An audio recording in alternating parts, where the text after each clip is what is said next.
Baik, sebelumnya Assalamualaikum warahmatullahi wabarakatuh. Izin memperkenalkan diri, nama saya Rina Eka Pratama dari program studi Teknologi Daya Sekolah Lunak kelas 4A dengan APM 2478 Nikom 30. Dan pada kesempatan kali ini saya akan mempresentasikan atau menjelaskan materi tentang eh, tentang pemrograman dan aplikasi sistem terdistribusi. Jadi saya akan membahas gimana komputer dapat saling terhubung melalui jaringan untuk bertukar data dan menjalankan aplikasi secara bersamaan gitu. Nah, di era digital ini kan hampir semua aplikasi menggunakan konsep-konsep sistem terdistribusi, misalnya aplikasi bank gitu, kemudian marketplace, terus media sosial seperti Instagram, TikTok, dan YouTube, kemudian ada game-game online, kemudian aplikasi chatting lainnya. Nah, karena itu di sini kita akan bahas gimana pentingnya hal itu dipelajari dalam sistem terdistribusi agar kita memahami bagaimana komunikasi antara satu komputer terjadi dalam sebuah jaringan. Maksudnya antara komputer dengan komputer terjadi dalam sebuah jaringan seperti itu. Nah, di slide kedua ini kita akan membahas perkembangan sistem terdistribusi terlebih dahulu. Saat ini kan teknologi jaringannya ini sangat berkembang ya, berkembang sangat pesat gitu. Banyak perusahaan yang sudah mulai menggunakan sistem distribusi client server ini untuk memberikan pelayanan yang lebih cepat dan efisien kepada si penggunanya. Nah, contohnya bisa kita ambil ketika kita membuka aplikasi Shopee atau Tokopedia atau marketplace yang lain atau e-commerce yang lain. Sebenarnya kita sebagai pengguna itu bertindak sebagai klien yang meminta data kepada server, kemudian server memproses permintaan tersebut dan mengirim hasilnya kembali ke aplikasi kita. Nah, ini yang membuat aplikasi dapat digunakan oleh banyak orang secara bersamaan dalam waktu yang sama gitu. Sistem distribusi juga membuat pengolahan datanya ini lebih cepat, jadi kemudian penyimpanannya data lebih besar dan layanannya menjadi lebih stabil. Nah, makanya itu sistem ini menjadi dasar dari banyak aplikasi modern saat ini seperti itu. Nah, untuk istilah-istilah dasar dari pembahasannya, istilah-istilah dasar dari sistem distribusi dan atau client server ini dapat dijelasin di sini ya, di PPT ini. Yang pertama itu adalah program. Mengapa program? Program ini apa ya? Program ini sebuah perintah gitu ya, sebuah perintah yang dibuat untuk nyelesain suatu masalah yang digunain di komputer gitu. Nah, kemudian contoh-contohnya ini misalnya kita ngebuat program kalkulator, program kasir, absensi, dan lain sebagainya. Nah, kemudian selain program ini ada bahasa pemrograman. Nah, bahasa pemrograman ini yang digunakan untuk memprogram. Nah, atau menulis kode program gitu ya. Misalnya jenis-jenisnya ini ada banyak sih. Bahasa pemrograman ada Python, Java, C++, dan PHP dan lain sebagainya. Nah, dalam bahasa pemrograman ini terdapat dua aturan ya. yang mana ada sintaks, kemudian sama sematik. Nah, dari sintaks sendiri itu merupakan aturan penulisan kode. Kemudian untuk semantik ini yaitu artinya itu apa ya? Semantik ini yaitu arti atau maksud dari kode tersebut gitu. Nah, yang ketiga itu pemrograman. Pemrograman ini sebuah proses membuat program dengan menyusun logika dan menulis kode menggunakan bahasa pemrogramannya. Jadi ini sebagai proses untuk penyusun logika dan juga pemrogramannya. Jadi di sini istilah-istilah dasar yang harus dipahami sebelum membuat aplikasi yang berhubungan dengan yang dihubungin ke jaringan gitu. Oke. Nah, kita kan tadi udah ngomongin tentang logika juga dari pemrograman. Nah, untuk teknik pemecahan masalahnya ini ada beberapa teknik. Yang pertama ada teknik top down dan teknik bottom up. Nah, yang pertama dalam membuat program ini programmer kan nggak langsung nulis kode, tetapi harus memahami masalahnya dahulu. Nah, ada dua teknik utamanya yang saya sebut tadi dari pemasalah dimulai dari top down. Jadi top down ini dimulai dari masalah besar, kemudian dipecah menjadi bagian-bagian kecil. Misalnya saat membuat aplikasi tentang sekolahan, yang pasti ada bagian login, bagian data siswa, dan bagian nilai. Dan cara kayak gini ini membuat penggunaannya atau dikelolanya ini menjadi lebih mudah gitu ya. Sedangkan untuk button up itu kebalikannya, yang dimana dari button up sendiri itu dimulai dari bagian kecil, kemudian digabung menjadi sistem yang besar. Misalnya membuat modul login dulu, kemudian membuat database, modul database-nya, kemudian dibuat lagi, beda lagi nih modul tampilan, kemudian udah semuanya dibuat baru digabungin. Jadi antara button up dan top down ini memiliki perbedaan masing-masing. Dan fungsinya ini kurang lebih sama untuk membantu programmer membuat sistem yang lebih rapih ya, apalagi terstruktur gitu. Nah, selain itu apa nih?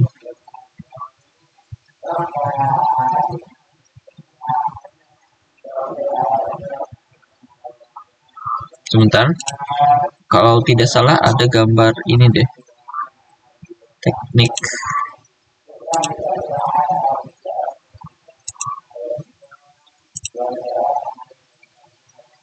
Nah, ini. Oke.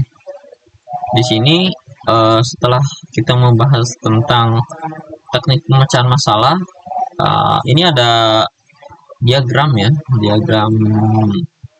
diagram peta konsep gitu. Di sini ngejelasin hubungan masalah, algoritma, dan solusinya.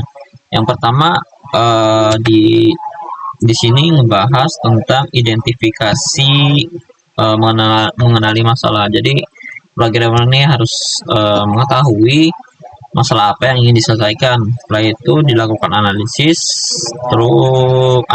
masalahnya, terus dipahami untuk memahami kebutuhan sistemnya gitu.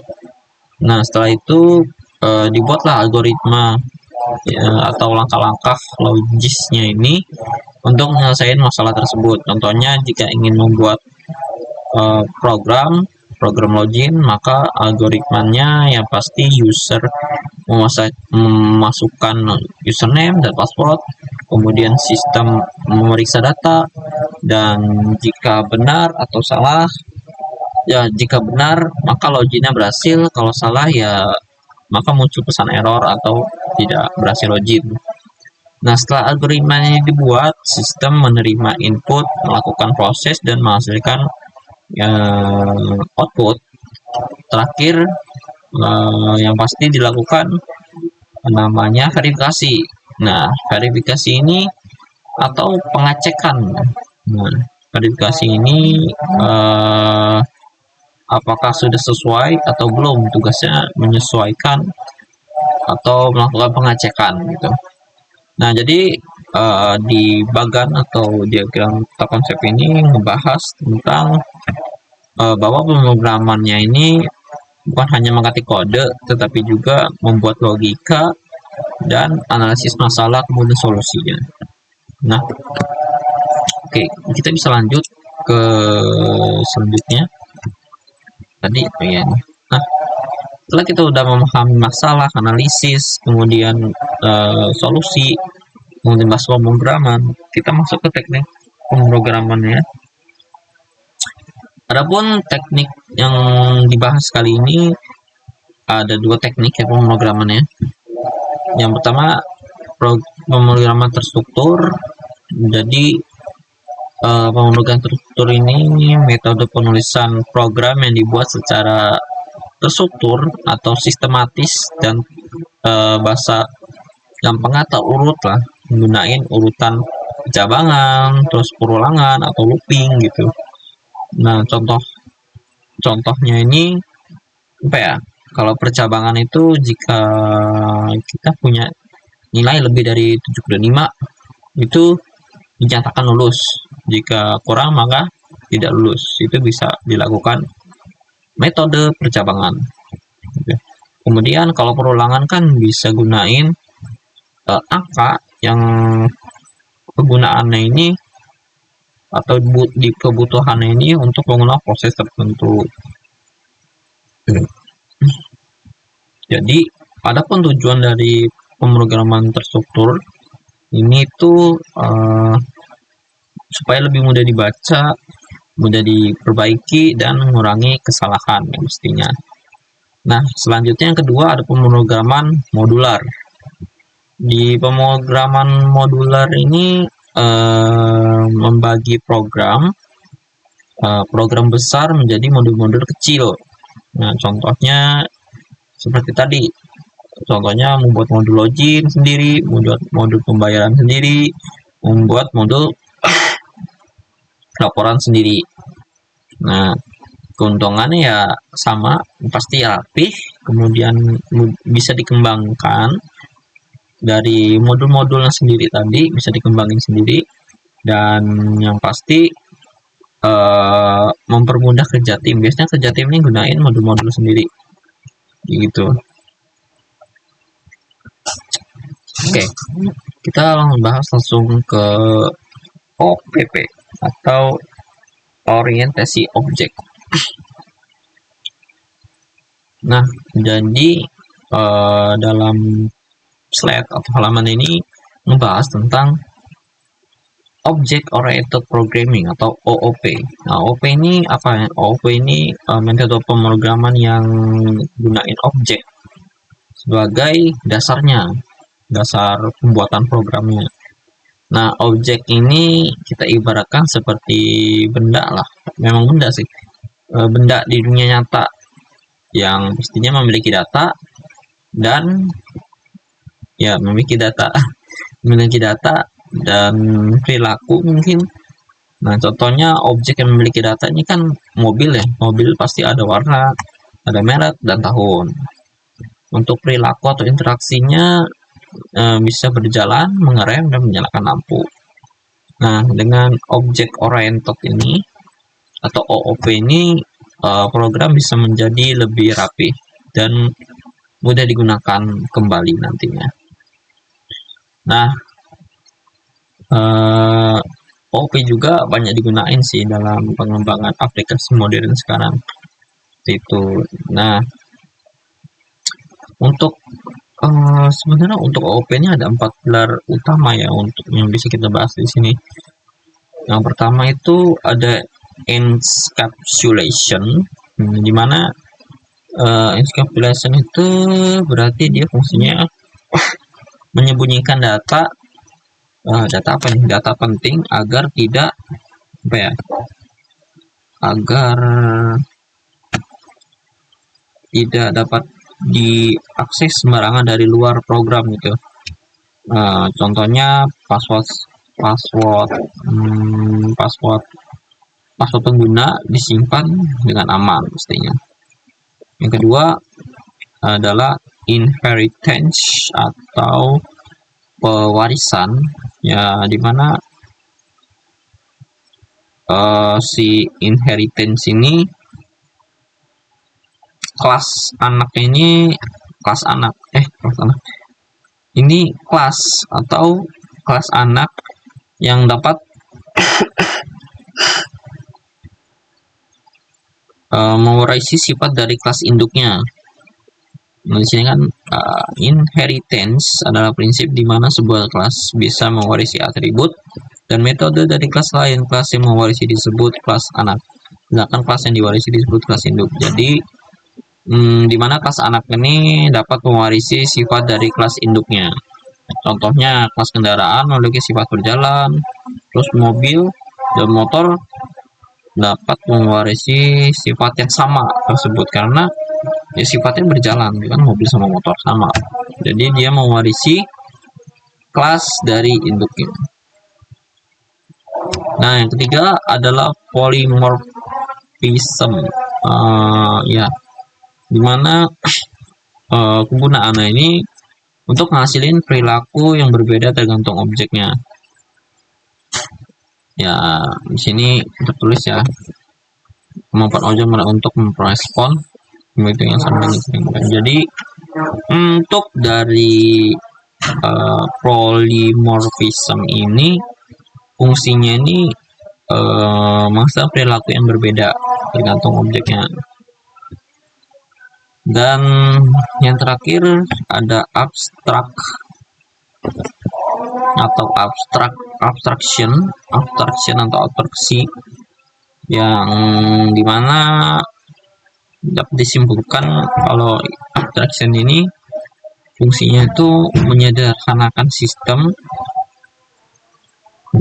dengan menampilkan bagian penting kepada pengguna aja gitu. Misalkan saat menggunakan motor, kita cukup menggunakan gas dan rem gitu ya. Gas dan rem tanpa mengetahui detail mesin ini cara kerjanya gimana gitu di dalamnya gitu. Jadi kita bahasnya secara umum. Jadi kita bahas bagian pentingnya aja nih, tidak masuk ke dalam spesifik cara pekerjaan dari motor tersebut. Jadi kita bahas bagian pentingnya untuk digunakan kepada pengguna seperti itu. Untuk abstraction atau abstraksi ini. Nah, kita lanjut untuk pemrograman internet. Oke. Pemrograman internet adalah kita bisa nyebut pemrograman internet adalah pengembangan aplikasi yang berjalan melalui jaringan internet pastinya, dan mencakup semua teknologi ya yang digunakan, misalnya website, aplikasi online atau aplikasi, dan web server, ada juga cloud system. Nah, dalam pemrograman internet ini terdapat dua konsep ya, yaitu socket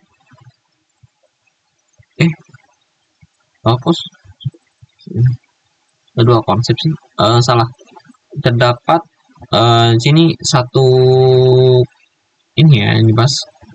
Terdapat satu konsep yaitu socket ya, dimana socket ini digunakan sebagai komunikasi antar program melalui jaringan ya. Nah, jadi kalau bisa dibilang kalau tanpa soket, maaf ini kameranya. Jadi kalau misalnya dibilang tanpa soket gitu ya, kalau tanpa soket klien dan server ini tidak dapat saling bertukar data pastinya ya. Jadi kalau tanpa soket, klien dan server tidak dapat saling bertukar data.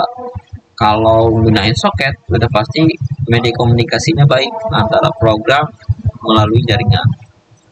Oke, kita bahas deh soket ini. Kita bahas secara mendalam. Soket ini apa ya? Soket ini adalah titik komunikasi antara endpoint antara dua program dalam jaringan. Kita bahas secara analogi atau ilustrasi lah. Analogi sederhananya seperti kita nyolokin listrik di server, ibaratkan stop kontak. Klien itu steker misalnya, dan data adalah alur listriknya. Nah, jika klien terhubung ke server, maka dapat kita alirin listriknya atau dikirim ya. Nah, soket ini digunain sebagai titik komunikasinya gitu ya, endpoint antara dua program tersebut. Nah, jadi soket ini bisa digunain pada aplikasi chatting, game online, video call, mungkin kemudian website dan lainnya. Ya, jadi soket ini ibaratkan titik komunikasinya ya, endpoint. Jadi soket ini merupakan dasar utama komunikasi jaringan. Seperti analogi saya tadi, misalnya server ini sebagai stop kontaknya, klien sebagai stekernya, dan data sebagai arus listriknya. Dan yang pasti klien ini bakal terhubung ke server. Maka nanti dapat ngalirin data atau dikirim gitu. Nah, fungsi dari soketnya ini bisa kita bahas ya di sini. Ya, fungsinya ini apa ya? Sebentar. Fungsi dari soket. Ya, yang pasti kalau dari shooter world ini ya, fungsi dari soket. Sebentar. Fungsi dari soket. Definisi secara soket. Oke. Definisi tentang soket. Shooter World 2003 halaman 3. Nah, di sini kita bisa ambil kesimpulan ini sebagai fungsi-fungsi dari soketnya ya.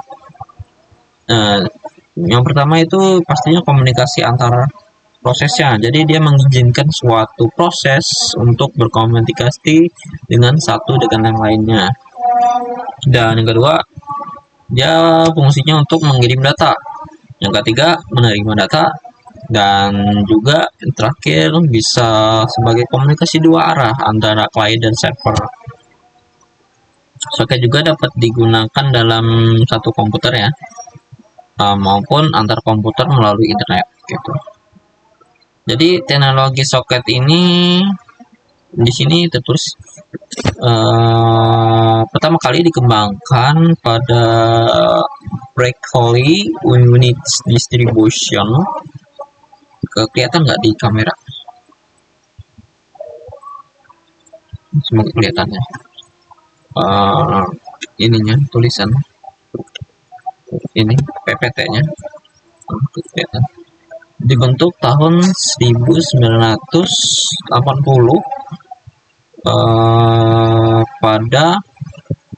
oleh Berkeley Unix dan sampai sekarang gitu ya, masih digunain pada berbagai sistem jaringan modern. Nah, berarti dari tahun 1980. Oke. Untuk pemahaman definisi soket secara umum kita udah memahami lah ya, secara umum yang tidak terlalu spesifik juga. Oke.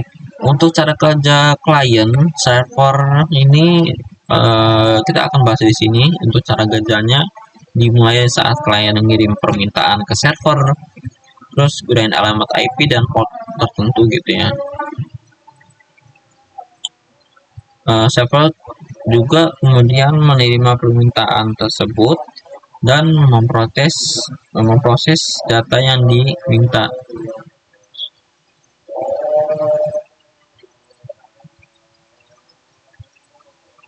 Setelah proses selesai, server pastinya bakal mengirimkan setelah proses selesai, server mengirimkan hasil kembali kepada klien. Jadi server ini kan jadi cara kerja klien server ini dari cara kerjanya ini, saat klien mengirimkan permintaan ke server gunain alamat IP atau port gitu ya, server kemudian menerima permintaan tersebut dan memproses data yang diminta. Nah, setelah proses ini selesai, server mengirimkan hasil kembali kepada klien. Dalam komunikasi antar ini biasanya digunain dua protokol ya. Protokolnya yang pertama ada TCP, sifatnya stabil dan aman ya pastinya, dan menjamin data sampai dengan benar. Nah, apa sih definisi dari TCP sendiri? Di sini tertulis protokol komunikasi jaringan yang menyediakan layanan pengiriman data yang andal, berurutan dan terjamin antara dua perangkat yang terhubung melalui jaringan. Jadi dia ini sebagai protokol inti ya. Protokol inti dalam protokol internet. Nah, karena itu TCP ini banyak digunain ya pada website, email, login, dan transfer file juga bisa. Oke, TCP ini yang pasti kegunaannya yang pasti dia ini stabil dan aman. Oke, yang kedua ada UDP. UDP ini protokol komunikasi jaringan ya, yang mengirimkan data secara cepat. Nah, UDP ini cepat tanpa membangun koneksi, Nah, UDP ini dia ini lebih cepat ya karena tidak melakukan pengecekan data secara lengkap. Nah, jadi UDP ini tidak menjamin data sampai dengan sempurna. Jadi yang penting itu cepat gitu ya. Karena itu UDP digunakan pada game online biasanya, atau video streaming, atau video call yang seperti itu, yang tidak terlalu spesifik. Jadi perbedaan utama TCP dan UDP ini adalah kestabilan dan kecepatannya gitu ya. Dari TCP sendiri stabil, dia diproses stabil, aman gitu ya. Dan UDP ini dia penggunaannya lebih ke fungsi cepatnya gitu. Oke. Kita masuk ke slide tipe soket, dimana yang pertama itu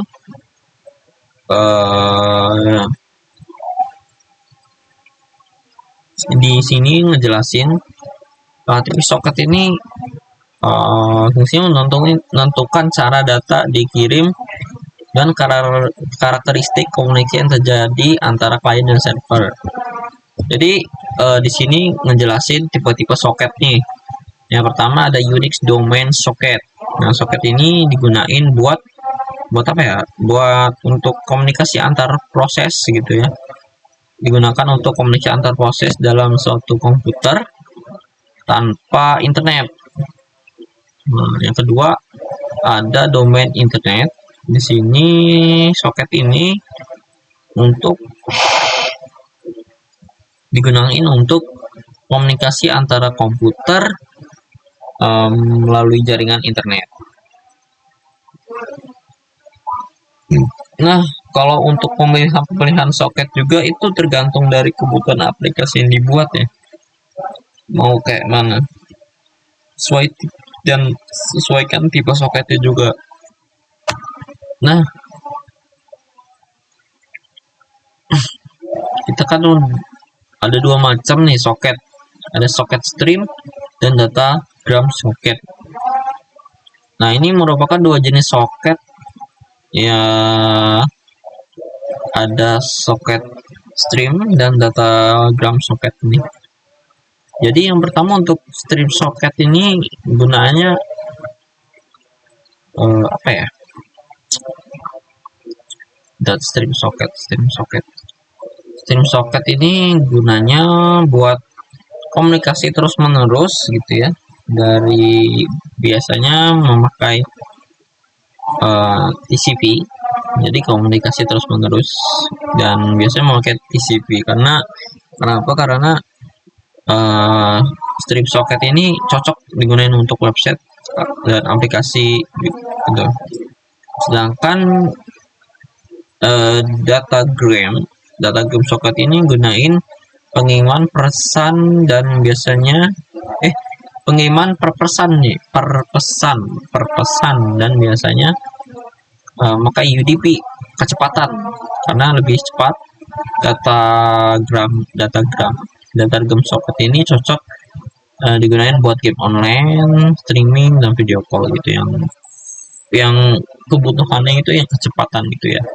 Sedangkan untuk yang socket stream ini untuk kestabilan buat website, aplikasi yang banyak data yang butuh data stabil dan keamanan kuat.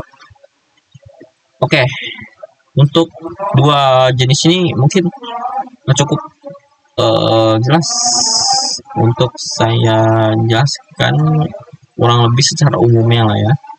Kurang lebih untuk dua jenis ini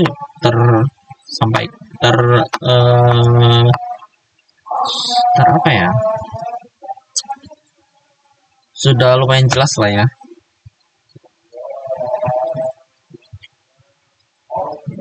Oke, dari kedua jenis tadi sudah ada gambaran dimana pada kali ini kita bakal membahas tentang Windows Socket nih. Nah, tadi kan udah saya jelasin dua soket jenis sebelumnya, dan sini kita bakal membahas Windows Socket. Nah, Windows Socket ini atau biasanya Windows Socket API itu antar muka pemrograman pada sistem operasi Windows. Jadi WinSock atau Windows Socket ini adalah API yang mana API ada pada Windows yang digunakan untuk membuat komunikasi jaringan menggunakan soket. WinSock, kita singkat aja, WinSock ini gunain aplikasi fungsinya WinSock ini memungkinkan aplikasi gitu ya untuk ngirim data, menerima data, dan berkomunikasi menggunakan TCP atau UDP antara dua itu tuh. Nah, jadi Windows Socket ini menjadi dasar pembuatan aplikasi sih. Aplikasi jaringan terutama di sistem operasi Windows gitu ya. Nah, kita udah ngebahas tentang Windows Socket. Kita bakal masuk ke dalam 3 jenis bagian penting dalam Windows Socket ini. Yang pertama itu ada property, metode, dan event. Nah, yang pertama ada property, yang kedua metode, dan 3 event. Nah, di sini ada 3 jenis ya, 3 bagian penting dalam WinSock, ya kan. Yang pertama ada property. Property ini digunakan untuk pengaturan soket, dan kedua ada metode atau metode digunakan sebagai fungsi komunikasinya. Sedangkan event ini digunakan buat apa ya? Buat mendeteksi aktivitas jaringan secara otomatis mungkin. Event ini mendeteksi aktivitas jaringan secara otomatis ya. Nah, dari hal ketiga ini memiliki fungsi masing-masing dari property, metode, dan event. Dari property membuat pengaturan soket, kemudian metode sebagai komunikasi ya kan. Kemudian ada event digunakan untuk mendeteksi aktivitas secara otomatis, aktivitas jaringan pastinya. Nah, kita bahas di properti socket nih. Nah, di properti socket ini ada beberapa beberapa properti penting ya pada socket. Ada banyak, cuman kita bahas beberapa deh. Yang pertama ada CO Reusia DDR. Ini untuk menggunakan ulang port. Jadi dia bakal mengizinkan penggunaan ulang alamat atau port. Dan ada yang kedua itu ada keep L untuk mengecek koneksi apakah masih aktif atau enggak. Jadi fungsinya untuk mengecek koneksi. Dan yang terakhir yang selanjutnya ada show timeout. Nah, timeout ini untuk batas waktu koneksi. Jadi mengatur batas waktu koneksi, mau bisa menonaktifkan gitu. Jadi fungsinya untuk mengatur batas waktu koneksi. Dan ada yang terakhir kita bahas di sini ada TCP no delay, di mana fungsinya untuk mempercepat pengiriman data kalau nggak salah. Jadi dari properti ini fungsinya untuk membantu komunikasi jaringan menjadi lebih stabil dan optimal ya pasti. Nah, oke.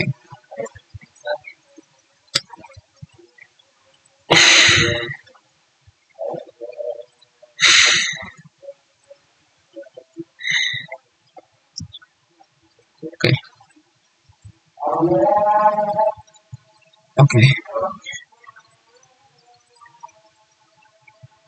Nah, setelah kita memahami beberapa properti yang sudah saya bahas tadi, di sini bakal saya bahas gimana sih saya jelasin informasi yang dapat diketahui dari Winsock ini, dari IP address-nya. Jadi informasi yang dapat diketahui dari Winsock ini itu bisa dari IP address, port, protokol, kemudian status koneksi, remote host, remote IP, remote port, state, local host name ya, dan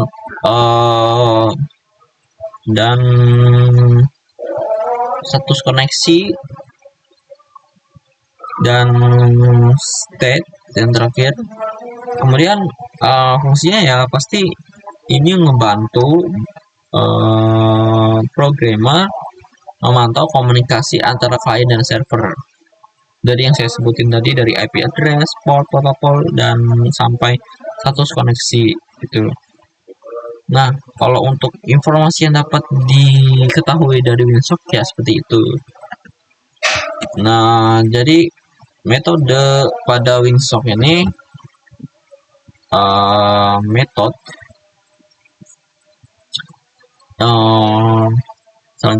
metode pada Windows Socket API ini, jadi untuk metode ini fungsinya ya gunain untuk membuat atau mengelola komunikasi, yang pasti komunikasi antar komunikasi jaringan pada aplikasi. Jadi di sini menjelaskan beberapa metode penting dalam Windows Socket. Misalnya di contohnya ini ada socket.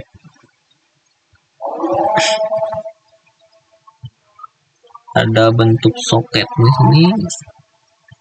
Mana kursor saya? Nah, ini ada socket. Ini bentuk lambang socket. Nah, ini untuk membuat socket. Kemudian ada tanda-tanda kayak bin, ini untuk menghubungkan IP dan port. Kemudian ada listen, ini untuk menunggu koneksi, dan ada apa lagi nih, ACP untuk menerima koneksi klien, dan ada send untuk mengirim data, kemudian rec untuk menerima data, dan yang terakhir ada closest socket untuk menutupi koneksi dan lain sebagainya. Nah, di sini fungsinya metode-metode yang ada di sini ini fungsinya untuk merupakan dasar komunikasi jaringan dalam sistem klien ya, dan fungsinya pastinya beda-beda. Nah, di sini begitulah untuk metode. Jadi fungsinya untuk membuat dan mengelola komunikasi jaringan pada aplikasi ataupun website. Yang pasti di sini pada aplikasi Windows ya. Nah, kita masuk ke event yang terakhir.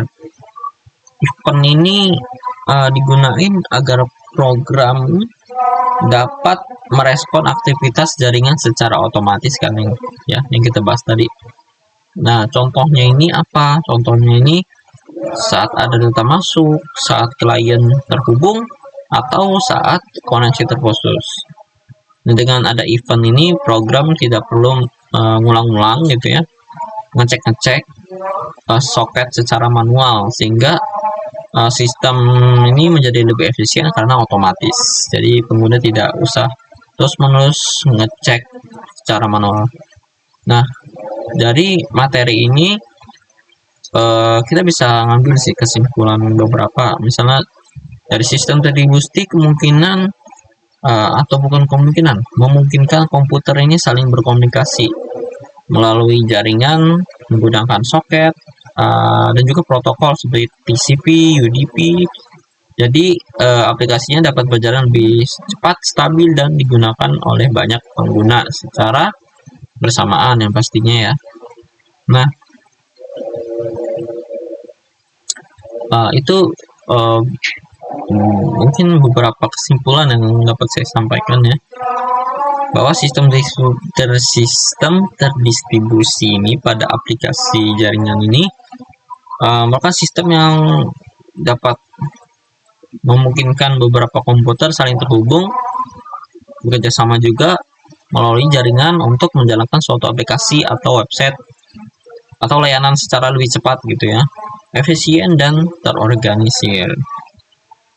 Nah, kalau untuk sistem ini biasanya ya digunakan pada aplikasi modern seperti website, mobile banking yang saya sebutin tadi, marketplace, e-commerce, media sosial, dan aplikasi online yang lainnya. Untuk cara kerjanya dapat disimpulkan cara kerja sistem terdistribusi ini dimulai dari klien yang mengirim permintaan.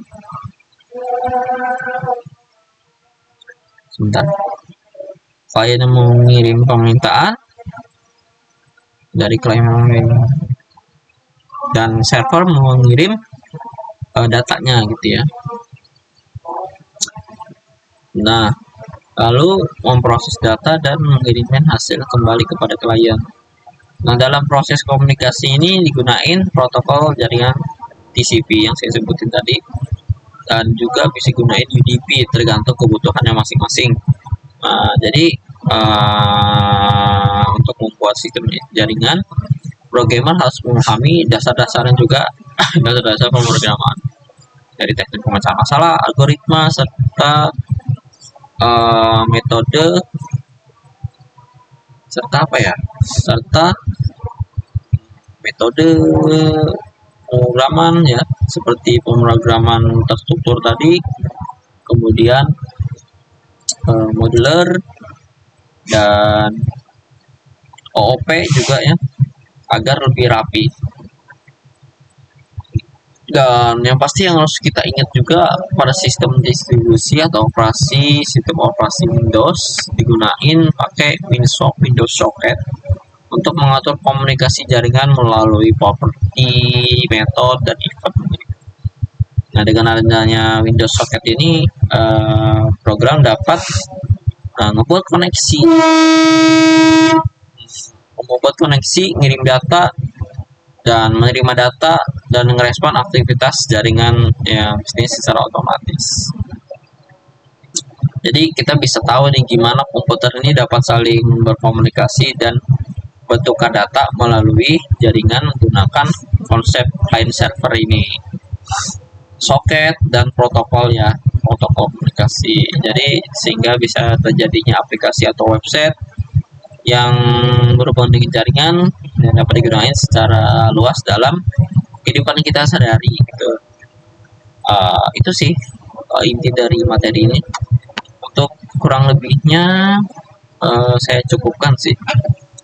Nah, baik, mungkin itu aja yang dapat saya sampaikan untuk